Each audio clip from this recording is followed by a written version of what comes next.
Well, good morning, everybody. Listen, it is 3 a.m. and it's time to rock and roll. I wanted to do a real quick video. It's going to be a multiple part series, but I wanted to talk about the importance of who you choose as your lender.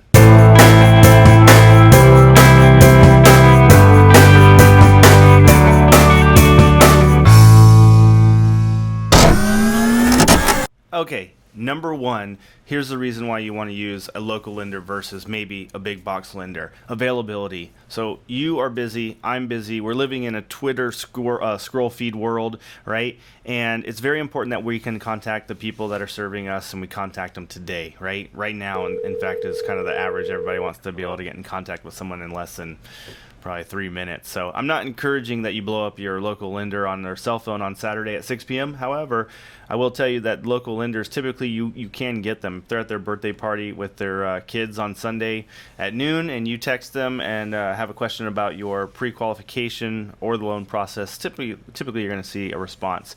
If you contact Wells Fargo or Bank of America on Friday after, say, 3 o'clock, zero chance that they're going to call you back until Monday. All right, number two is very important. This is service, and this is specific to, let's say, underwriting. So here's the deal. You have your your transaction going through underwriting with Bank of America, right? And there's a problem. Is that problem going to get resolved today, tomorrow, or next week? That is the question. So here's how the process works.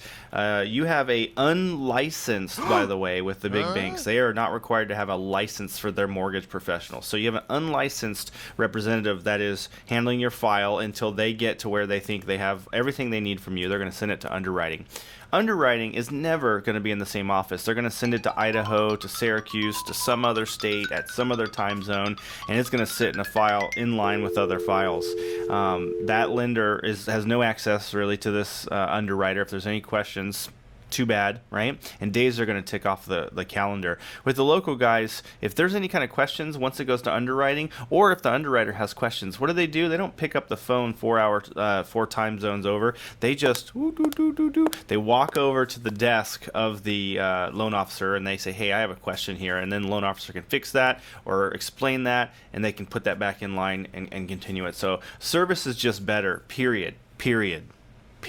All right, guys, so we're going to finish up our top 3 reasons why you want to use a local broker. By the way, there are 50 million reasons why you want to contact a local loan officer, but we're going to go through 3 today. And I think number 3 is probably the most important, and that is experience. So here's the deal. If you work for Bank of America or Wells Fargo, HSBC, you do not have to be a licensed loan officer. Different guidelines, really, for these guys, as opposed to the local guy. These guys are licensed, way more experienced.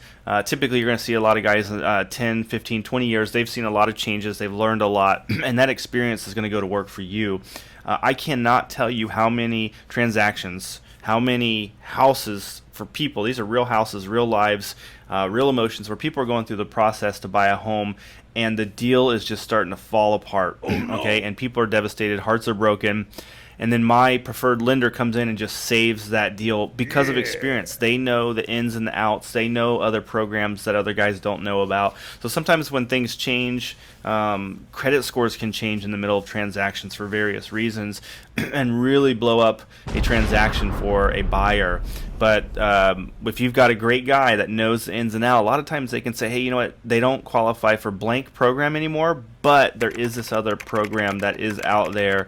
Let me see if I can get them qualified for that, and they can go another route, save the deal. And by the way, you don't really have to start over in the process. They just find another one and they just shoot that direction, but they've already got everything, right? They're moving along in the process. Guys, I cannot tell you how valuable that is. So that is just 3 reasons right there why you want to maybe take a recommendation of a preferred lender from your realtor. Of course, you do not have to, and typically ask your agent if they'll provide you with several guys to call, and just see who you click with the best. But always listen to your realtor. They've been around for a long time. They have a lot of experience, and they know the difference between good and bad. You have an awesome day.